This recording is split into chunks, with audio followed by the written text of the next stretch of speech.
We've got attorney Olivia Benson. She is calling in from Miami, and her book is she's going to talk about her book, For the Love of My Father. She was always puzzled, and she was also a deep thinker, it seemed, by the absence of her father in her life. And she's going to share with us about her book, why she wrote it, and what happened with all the trials and tribulations she had to go through. And she wants to share her story with others so that she can make a difference. So, thank you for taking the time to call in, Olivia, and speak with us on Viewpoint with Seeta and Friends. Thank you for having me. I'm so delighted to have the opportunity. And I heard what you were talking about just a few minutes ago. And like you said, it's a great segue because, my writing and my work, uh, obviously it can help men and women, but my experience comes from the fact that I'm a woman. And many of my life journeys and challenges and my processes have come through the experience of being a woman. And that's why writing this book was so important to me. I felt that I had been through so much as a result of growing up without my father, that if there had been one person, just one person, who could have put it together for me in a capsule so that I understood what this life experience was about and I could work my way through it, it could have made my life, I would say, not easier, but it could have helped me along the road. Yeah, And so that's to my comprehend intention. what happened. So you're a practicing attorney. You've I been am. practicing for 30 years, a graduate of University of Miami School of Business Law, and you have a son. Talk to us a little bit why you decided to go into law, and was it something that you said, I'm going to be an attorney to help other children? It always, when people go into law, it's because they had an aha moment. Yeah, I wouldn't, it wasn't necessarily just about children, but it was about helping for sure. I thought that I could make a difference. And to be honest with you, that's really a great question, not necessarily directly related to the book, but a great question because I came into law and with that illusion of, I'm going to help people and this and that and the other. And when I began to practice to a significant extent, I realized that that's not everything that law is about. And many people are not in the practice for that reason. But I had to go through a series of things before I really learned how to make sense of using the practice because I think everything in the world really, for me anyway, and I think your feeling is the same, is really about service.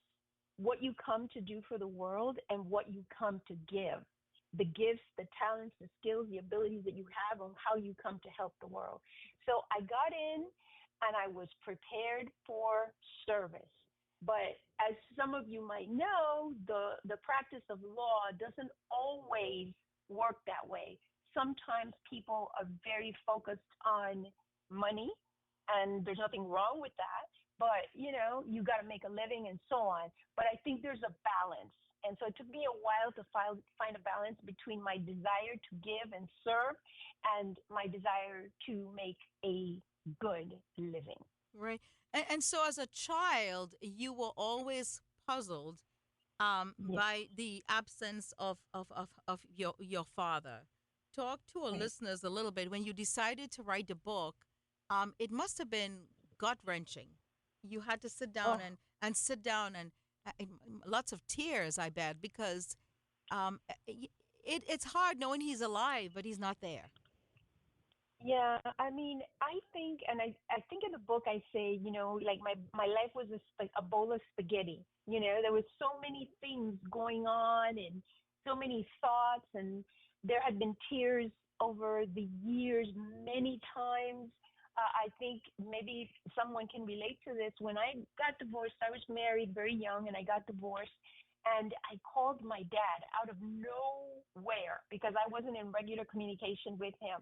And I called him and I started to say like daddy, even though we didn't have that really relationship, but it was the only daddy I had, right? That's all I have.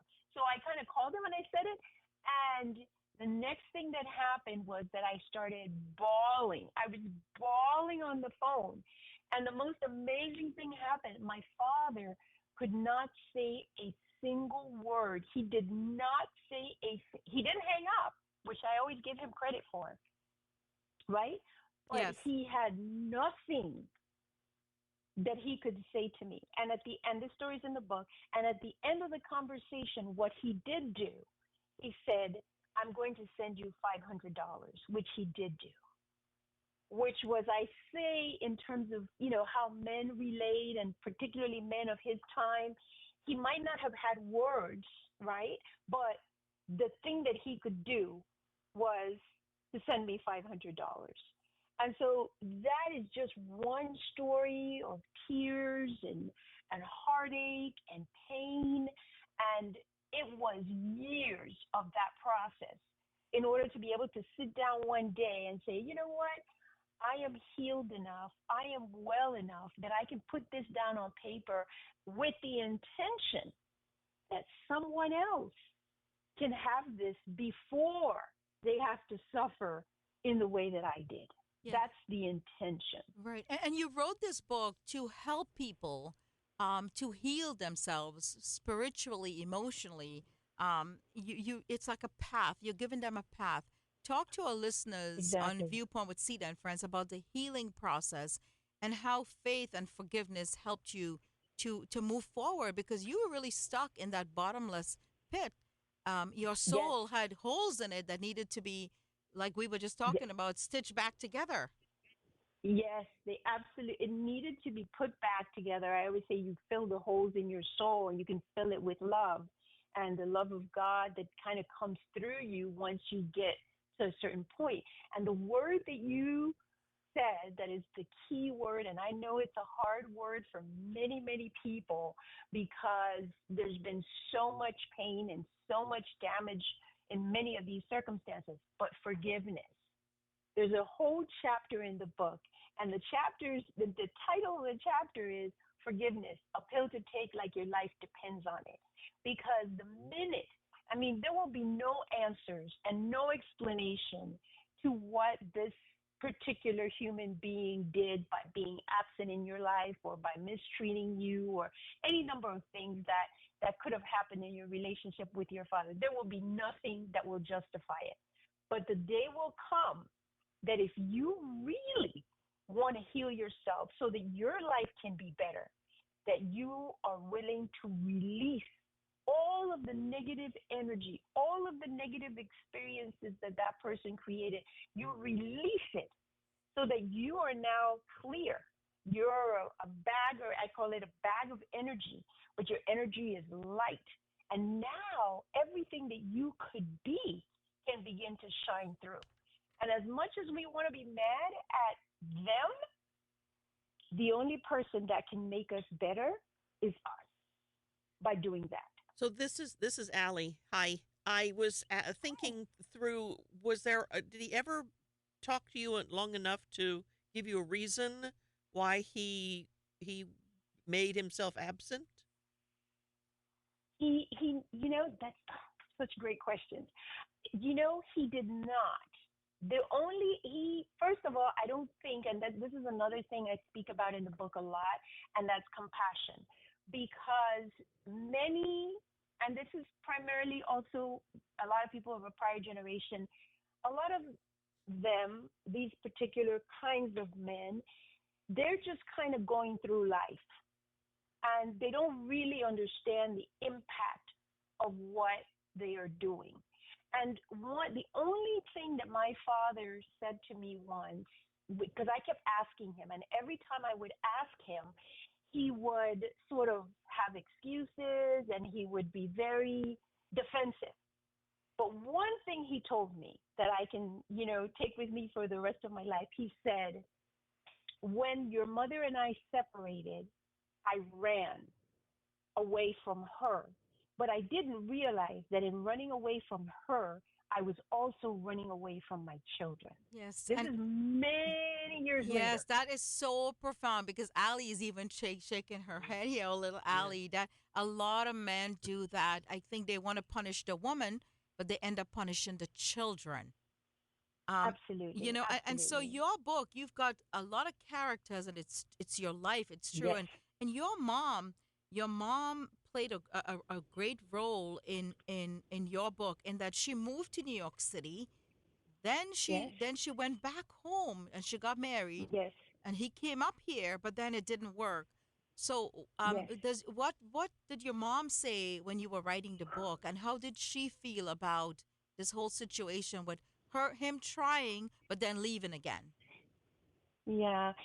I think my mom never recovered from this, I'll call it this love in her life. You know, she was very, I'll just say, old fashioned. You know, like she had this one love of her life, and she expected that when she returned there from New York, because I mean, you have to imagine her in New York living free, going to school. I mean, this is a big life compared to a relatively small She was country. brave. You know, She was very she courageous. Very. she was. And, you know, so when he began to behave, but, you know, he couldn't be anybody else other than who he was. She had been to New York. She had seen this life, but he was living that life. So she never recovered. Now, I will say what my mother did that made the entire difference in my life was that she was devoted to being a mother. She never remarried.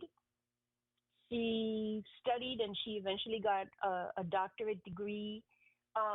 She raised my brother and I. You know, she made sure that education was a thing. And this is the thing that I really would like people to get. Everybody has the capacity to change what happens going forward. Much of the issues that, you know, like I don't know why my dad was the way that he was. But a lot of these issues sometimes come down in the generational line. But the thing is that today, as you and I sit here and whoever is listening, you have the capacity to heal yourself and thereby help to heal your children. So this is not repeated. Because if you don't heal it and you're a woman and you get involved with, you know, some guy who really doesn't treat you the way that you deserve to be treated and doesn't treat your children the way that they deserve to be treated, now the story is repeated.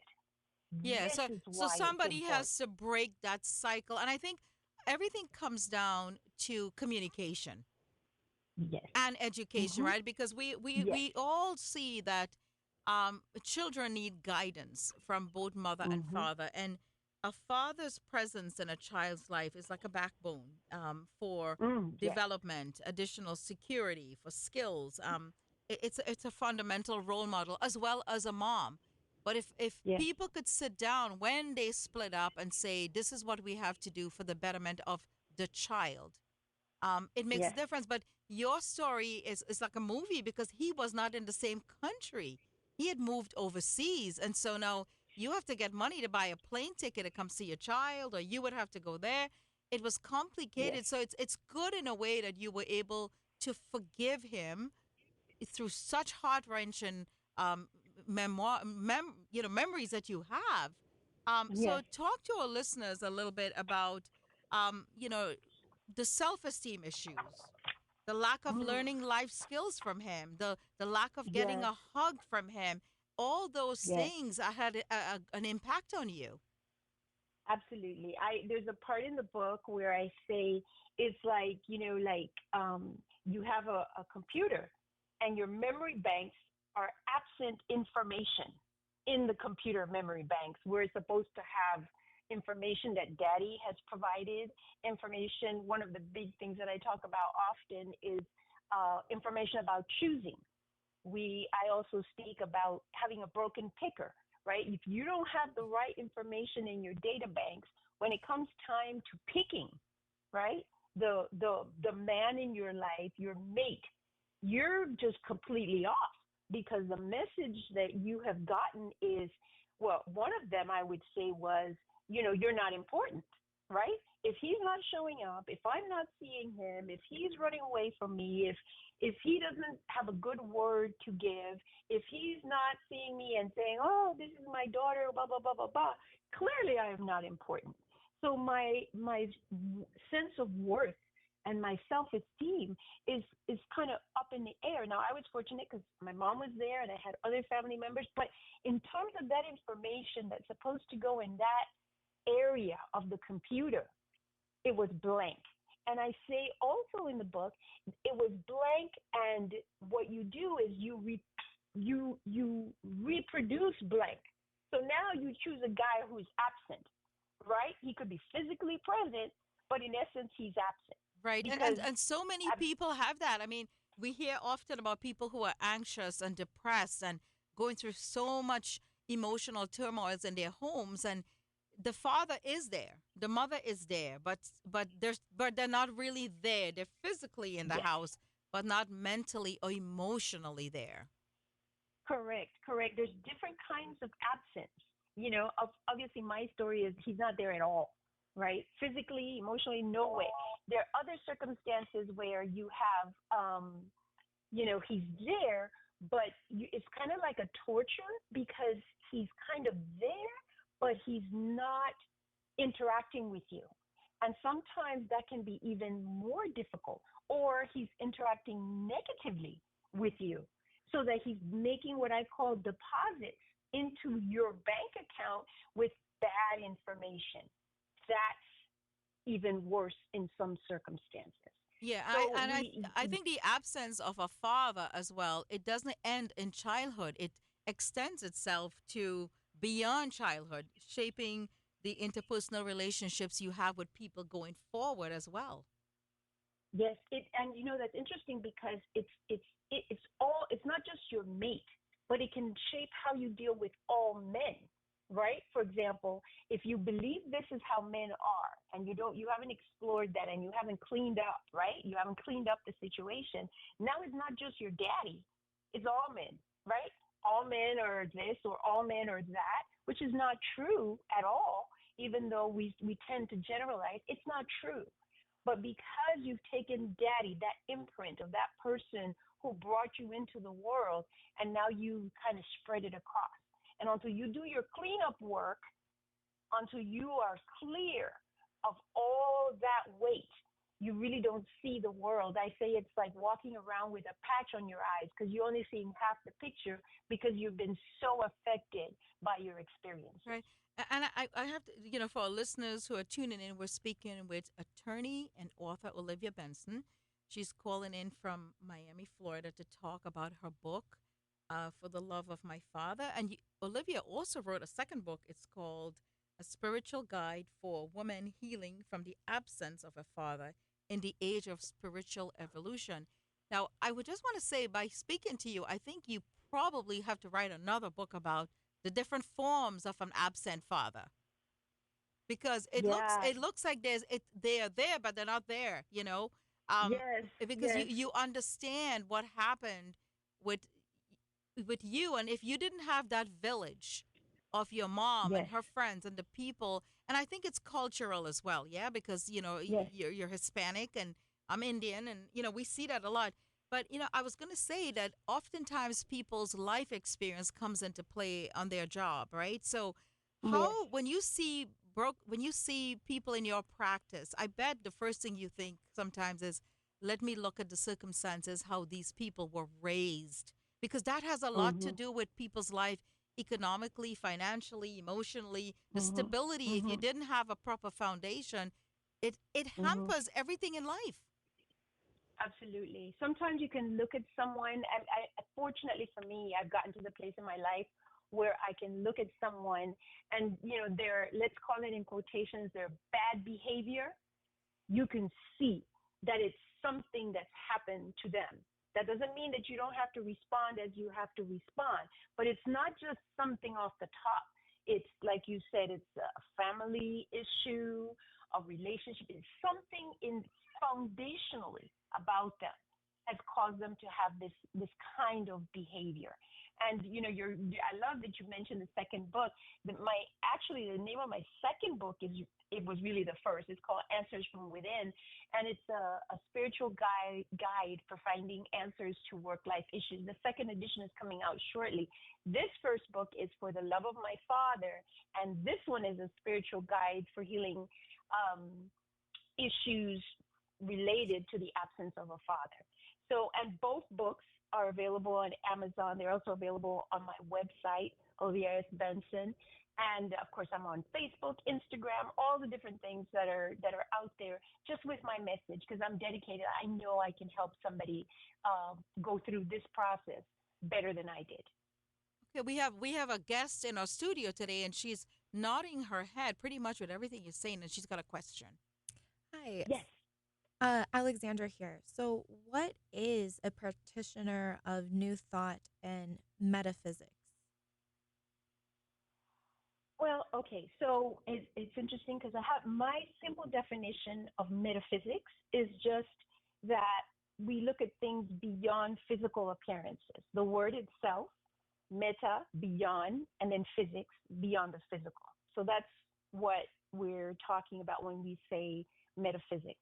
And then new thought is a spiritual, let's call it a spiritual movement that started, I guess, at the beginning of the 20th century, where they said, you know what, we are going to examine our spiritual and religious beliefs by going beyond literal interpretation of certain things that we have believed, or literal interpretation of the Bible, or the traditional beliefs about life and God and spirituality. That is And so so that's why. beautiful. We were reading your bio, and it says you're a lifelong practitioner.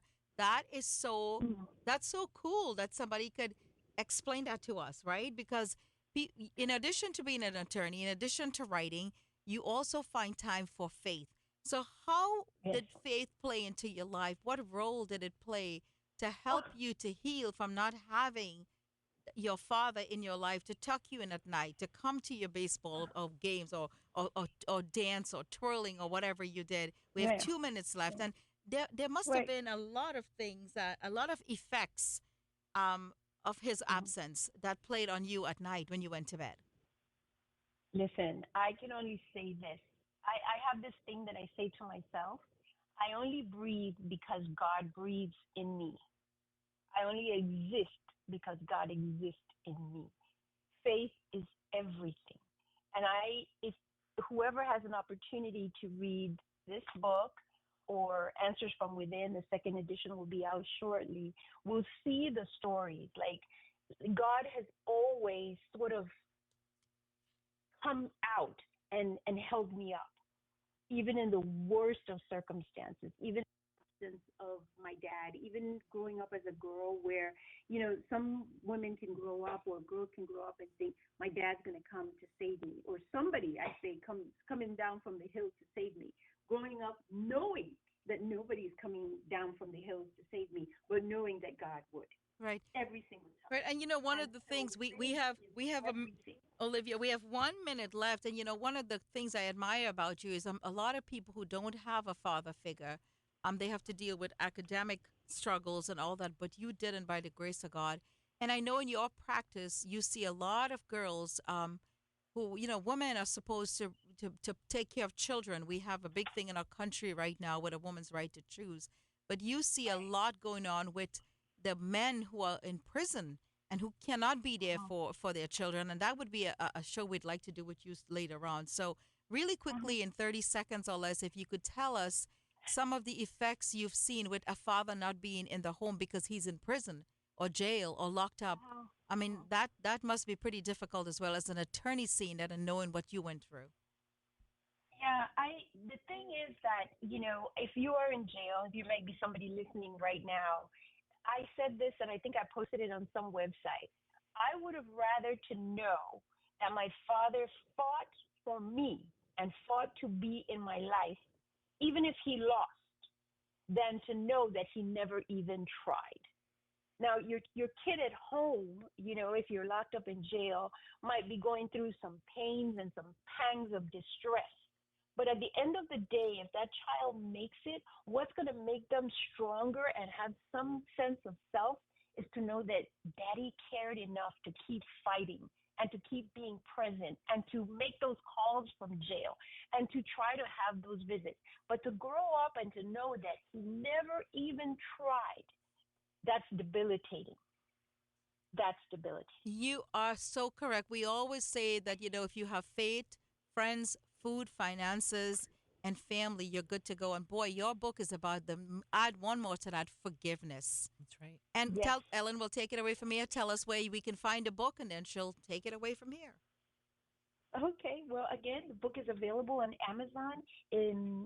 It's also available on my website, oliviasbenson.com. I'm on Facebook. I'm on Instagram. I'm on YouTube. Please follow me on YouTube if you enjoyed this. Please follow me on YouTube and all the other social media. But you can go We will make directly sure to that Amazon. Yep, we will make sure on all of our posts that we get all of that information out so that way people can share and follow and like you on all of those platforms. Thank you so much for sharing your story today. And again, another fantastic edition of Viewpoint with Seeta and Friends. Thank you, Alexandra. Thank you, Olivia, for tuning in today and being on with us on the show, sharing the airwaves with us. We will see you next week, 1 p.m. Eastern.